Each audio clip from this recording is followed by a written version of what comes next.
தக்காளி சட்னினா யாருக்கு தாங்க பிடிக்காது? அந்த ஸ்பைசி அண்ட் டேஸ்டியான தக்காளி சட்னியை எப்படி செய்யறதுன்னு பார்க்கலாம். அதுக்கு ஒரு கடாயில் கொஞ்சமாக எண்ணெய் சேர்த்துட்டு 2 டீஸ்பூன் உளுந்து, 7 வரமிளகா, 5 பல்லு பூண்டு சேர்த்துக்கோங்க. இதை பொன்னிறமாக ஃப்ரை பண்ணிக்கலாம். நீங்கள் உங்கள் காரத்துக்கு ஏற்ற மாதிரி வரமிளகாவை சேர்த்துக்கலாம். அடுத்து 1/2 டீஸ்பூன் ஜீரகம், 3 பெரிய பழுத்த தக்காளி, அது கூடவே ஒரு நெல்லிக்காய் சைஸ் அளவு புளி சேர்த்து வதக்கிக்கலாம். இப்போ தக்காளி வதங்கினதுக்காக இது கூடவே நம்ம தேவையான அளவு உப்பு சேர்த்துக்கலாம். கொஞ்சமாக பெருங்காயத்தூள் இதை சேர்த்து நல்லா வதக்கி விடுங்க.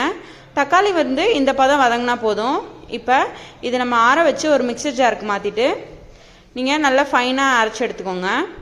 இப்போ அரைச்ச இந்த சட்னியை மிக்சிங் பவுலுக்கு மாற்றிடலாம். இப்போ இதுக்கு தாளிப்பு ரெடி பண்ணிடலாம். ஒரு பேனில் கொஞ்சமாக எண்ணெய் சேர்த்து கடுகு, சீரகம், கருவேப்பிலை, வரமிளகா இதெல்லாம் சேர்த்து நல்லா பொரிஞ்சதும் நம்ம அரைச்ச சட்னி கூட சேர்த்து மிக்ஸ் பண்ணி சூடான இட்லி தோசை கூட வச்சு சர்வ் பண்ணி பாருங்கள். டேஸ்ட் ரொம்ப அல்டிமேட்டாக இருக்கும். நீங்களும் ட்ரை பண்ணிவிட்டு மறக்காமல் கமெண்ட் பண்ணுங்கள்.